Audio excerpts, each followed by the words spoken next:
नमस्कार सर। नमस्ते sir. Sir क्या नाम है आपका? राजेंद्र दास। सर कहाँ से आए हैं आप? न्यू सवापुर गुजरान, करावल नगर, दिल्ली। सर संत रामपाल जी महाराज से नाम दीक्षा आपने कब ली? सन 2011 सितंबर का महीना। सर संत रामपाल जी महाराज से नाम दीक्षा लेने से पहले आप क्या भक्ति साधनाएं करते थे? आसाराम द्वारा बताए हुए मंत्रों की साधना करते थे। ओम नमो भगवते वासुदेवाय का जाप किया 12-14 साल लगभग। सर आपने बताया कि आपने आसाराम बापू जी को अपना गुरु बनाया और 12 से 14 साल तक आपने उनकी भक्ति साधना की, तो फिर आप संत रामपाल जी महाराज की शरण में कैसे आए? ज़रूरत ऐसे पड़ी सर कि हमें एक किताब प्राप्त हुई थी किसी शिष्य के द्वारा, रामपाल जी महाराज के। तो उस किताब को पढ़ने से, उसका नाम था भक्ति सौदागर को संदेश। उसको जब हमने पढ़ा तो हमें एहसास हुआ कि जो भक्ति हम कर रहे हैं वो शास्त्रों के विरुद्ध है। सबसे बड़ा बात यही बनी कि हमने वो भक्ति फिर छोड़नी पड़ी। सतलोक आश्रम में जा कर के बरवाला सदगुरु रामपाल जी महाराज से नाम दीक्षा प्राप्त करके फिर भक्ति प्रारंभ की है जी।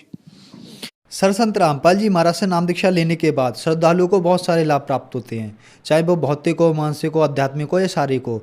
तो क्या संत रामपाल जी महाराज से नाम दीक्षा लेने के बाद आपको भी कुछ लाभ प्राप्त हुए?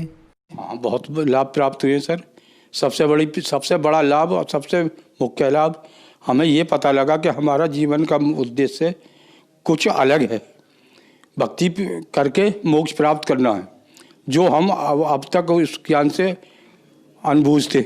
यहाँ अगर सच्ची साधना मिली, जीवन का टारगेट मिला मोक्ष प्राप्त करने का, और उसके हिसाब से हमें आगे लाभ भी प्राप्त हुए। लाभ ये हुए कि मुझे सन 2013 में खांसी का अटैक आया था, जो मृत्यु के समान मृत्यु भी प्राप्त हो सकती थी। तो उससे हमारी वो बीमारी का नाश हुआ, पाप कर्म का नाश हुआ और जीवन दान भी मिला। रामपाल जी महाराज की कृपा से सारे लाभ हमें प्राप्त हुए शास्त्र अनुसार साधना करने से। और लाभ ये हुआ कि मेरी पत्नी ये सन 2016 को 11 जुलाई गुरुजी के दर्शन करने के लिए रामपाल जी महाराज के रोहतक जा रहे थे। हाईवे पर, रोहतक हाईवे पर बस पलटी, कई पलटी खाई, बस के परखचे उड़ गए। मेरी पत्नी और एक लड़का उसमें थे और 65 आदमियों से भरी हुई बस थी पूरी। और उनको कोई भी चोट तो आई थी, लेकिन उनमें से कोई भी व्यक्ति या किसी भी भक्त की, शिष्य की मृत्यु नहीं हुई। जबकि बस को देखने वाले ये कहते थे कि इसमें बहुत मरे होंगे, लेकिन एक भी की भी मृत्यु उसमें नहीं हुई। पेपर में भी आया था, वहाँ के कई पेपरों में। सब ठीक ठाक अपने घर को शाम को सभी पहुँच गए थे जी। पूरे 65 लोग सुरक्षित रहे उसमें, आज तक भी कोई नहीं मरा। और लाभ तो होते रहते छोटे मोटे। पैर में चोट लगी थी मिर्ज़ापुर, हम तारीख पे गुरु रामपाल जी महाराज के दर्शन के लिए जा रहे थे, दोनों पैरों से नहीं चल पा रहे थे। फिर हम एक गांव में मिर्ज़ापुर में रुके, वहाँ पर पुलिस पहुँच गई, उन्होंने वहाँ से हमें भगा दिया। फिर हम रात को वहाँ से चल कर के रात में रायपुर स्टेशन, एक बरवाला के पास, वो हिसार के पास में, वहाँ जा कर के रुके।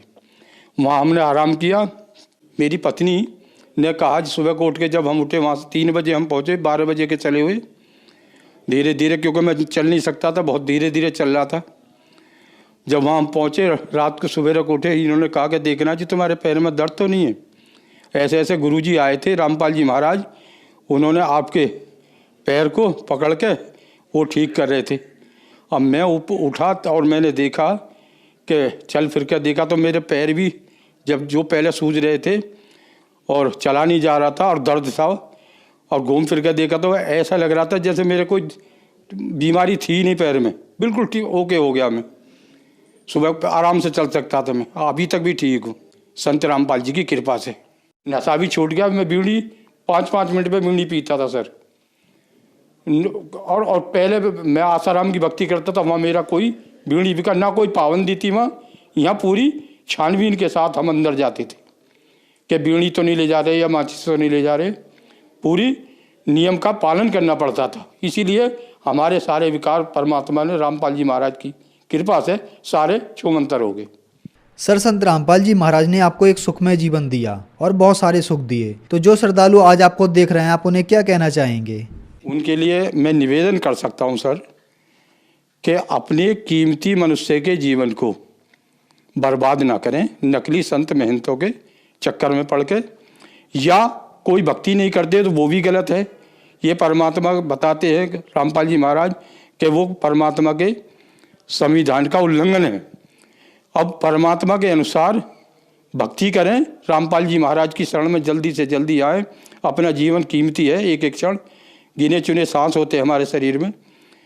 तो इससे पहले कि ये शाम ढले हमारे जीवन की, परमात्मा की शरण में आ करके नामदान प्राप्त करो और अपने जीवन की रक्षा करो, मोक्ष प्राप्त करो। अन्य लाभ तो ऑटोमेटिक ही मिल जाते हैं हमारे परमात्मा रामपाल जी महाराज की शरण में आने के बाद में। सर, संत रामपाल जी महाराज की शरण में कैसे आ सकते हैं?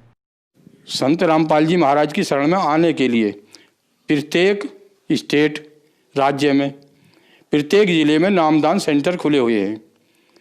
उनका अपने नज़दीकी नामदान सेंटर का पता करके, हर चैनल पे पट्टी चलती है पीली, उन पे फ़ोन नंबर आते हैं। अपने आसपास के नामदान केंद्र का वहाँ से पता लेकर के आप नामदान प्राप्त कर सकते हैं संत रामपाल जी महाराज से। धन्यवाद सर। धन्यवाद सर।